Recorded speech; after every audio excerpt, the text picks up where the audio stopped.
जय हिंद दोस्तों। तो आइए चलिए जानते हैं वर्डपैड के बारे में। यहाँ पर ये जो देख रहे हैं यहाँ पे इसे टूल कहते हैं। उसके बाद फिर यहाँ पे डॉक्यूमेंट 3 वर्ड लिखा हुआ है। ये डॉक्यूमेंट 3 वर्ड इसे टाइटल बार कहते हैं। यहाँ से यहाँ तक ये टाइटल बार कहलाता है। ये बाय डिफ़ॉल्ट डॉक्यूमेंट सेव रहता है। यदि हम इसे कोई भी नाम दे देते हैं तो वह इस नाम से सेव हो जाता है। उसके बाद यहाँ पर रिबन डिस्प्ले ऑप्शन, यानी कि ये जो नीचे वाला ये फॉग है इसे हम रिबन कहते हैं। ये डिस्प्ले हो या ना हो इसकी सहायता से हम डिसाइड करते हैं। जैसे कि हम इसे डिस्प्ले नहीं करना चाहते तो यहाँ पे क्लिक करेंगे तो देखिए यहाँ पे पूछेगा कि टैब शो होते रहना चाहिए कि नहीं। ये सब टैब हैं जो कि मेन्यू के भाग हैं। मेन्यूज में ये कई सारे टैब्स हैं तो ये शो होते हैं कि नहीं। उसके बाद फिर यहाँ पे शो टैब्स, तो उसमें भी है रिबन टैब्स शो होनी चाहिए। ऑटो हिडन रिबन, जो भी आप जिस पर भी आप क्लिक करेंगे, जैसे हम यहाँ पर शो टैब्स, तो यहाँ पर टैब शो हो रहे हैं और उसके बाद रिबन शो नहीं हो रहे हैं। यहाँ पर देखिए ऐसे कर देंगे तो कुछ भी शो नहीं होगा। हम इस पर ही क्लिक कर देते हैं। उसके बाद फिर आइए चलिए जानते हैं ये स्क्रॉल बार बटन कहा जाता है। यहाँ नीचे भी एक स्क्रॉल आता है, उसे भी स्क्रॉल ही कहते हैं। और यहाँ पर इसे हम स्टेटस बार कहते हैं। इसके बाद आइए चलिए जानते हैं फाइल के बारे में। तो फाइल में वर्डपैड की ही तरह यहाँ पर भी एक होम पेज खुल के आ रहा है। होम पेज पे जैसे हम क्लिक करेंगे, यहाँ पर हम होम पेज पे पहुँच चुके हैं। सबसे पहले यदि हम सिस्टम में कुछ भी नहीं किए हैं तो सबसे पहले हम होम पेज पे जाते हैं। तो वहाँ से हमें पता चलता है, वहाँ पे हम देखेंगे कि कई प्रकार के जो डॉक्यूमेंट रिज्यूम्स लेटर इस प्रकार से लिख के कई प्रकार के फाइलें आती हैं। आप जिस पर भी वर्क करना चाहते हैं उसे आप चूज कर लेंगे। उसके बाद फिर यहाँ पर देखिए न्यू, यानी कि जिस पर हम वर्क कर रहे हैं उस पर वर्क नहीं करना चाहते, एक न्यू हमें डॉक्यूमेंट चाहिए, एक न्यू पेपर चाहिए, तो उसको हम न्यू पेपर को क्लिक करेंगे। तो उसमें भी आपको क्या चाहिए कि जिस प्रकार का आपको वर्कपैड चाहिए उसको हम चूज कर लेंगे।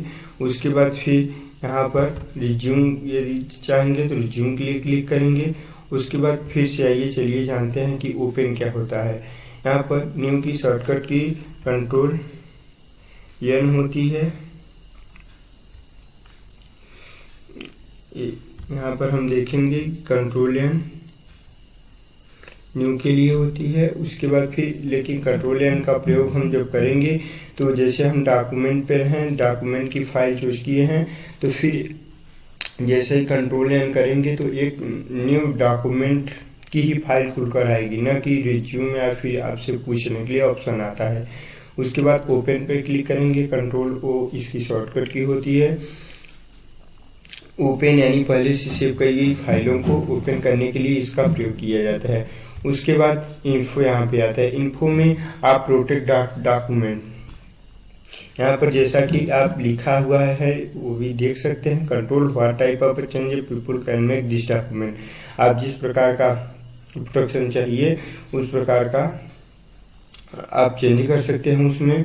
उसके बाद फिर चेक फॉर इश्यू, आप कोई भी यदि इश्यू है डॉक्यूमेंट प्रॉपर्टीज एंड अदर्स, उसको आप चेक कर सकते हैं। उसके बाद फिर आप अपने डॉक्यूमेंट को मैनेज कर सकते हैं यहाँ से। Show and disable com ads icon, तो आप अपने हिसाब से इन सबको कर लीजिए। यहाँ पे चलिए देखते हैं प्रोटेक्ट डॉक्यूमेंट क्या है।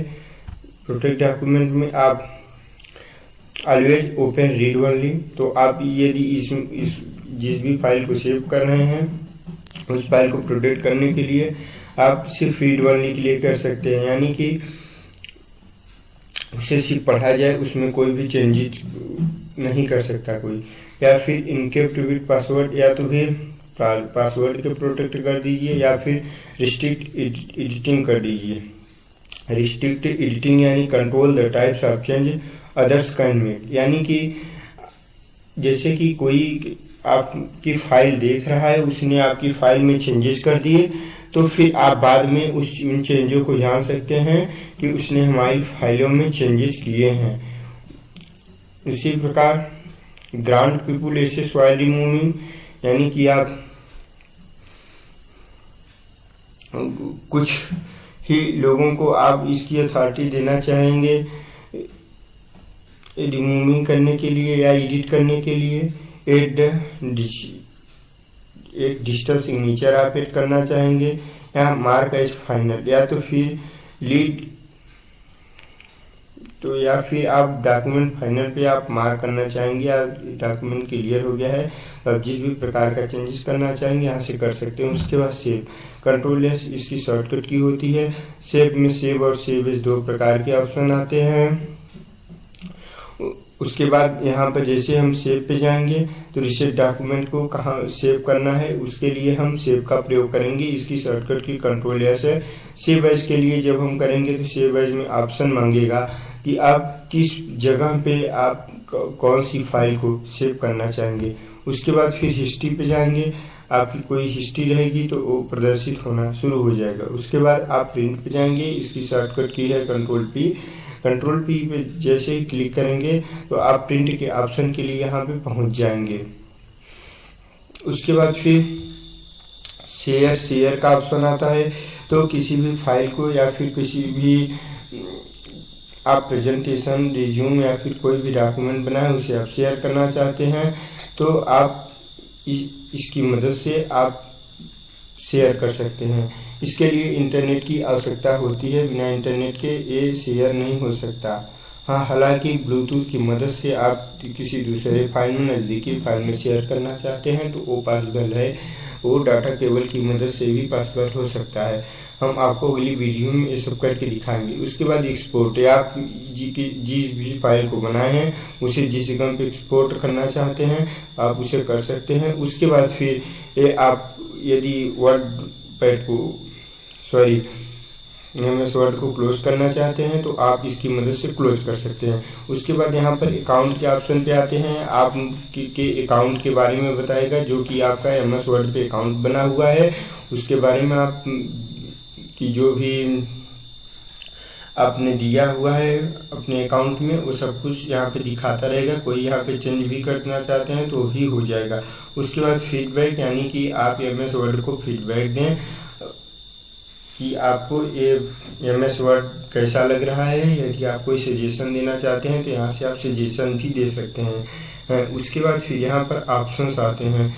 ये ऑप्शंस MS वर्ड के आते हैं। जनरल डिस्प्ले, यानी कि आप अपने हिसाब से कुछ सेटिंग्स चेंज कर सकते हैं, आपको लैंग्वेज कौन सी चाहिए, इस प्रकार के कई सारे ऑप्शंस आएंगे जो कि पहले से ही यहाँ पर सेटिंग के द्वारा किए गए रहते हैं। इसमें आपको अधिकांशतः चेंजिंग नहीं करनी होती है। यदि आप कहीं पे इस पर वर्क करने जाएंगे, चेंजिंग की ज़रूरत होगी तो आप उस हिसाब से वहाँ पे पहुँच के चेंजिंग कर सकते हैं। उसके बाद दोस्तों चलिए यहाँ पे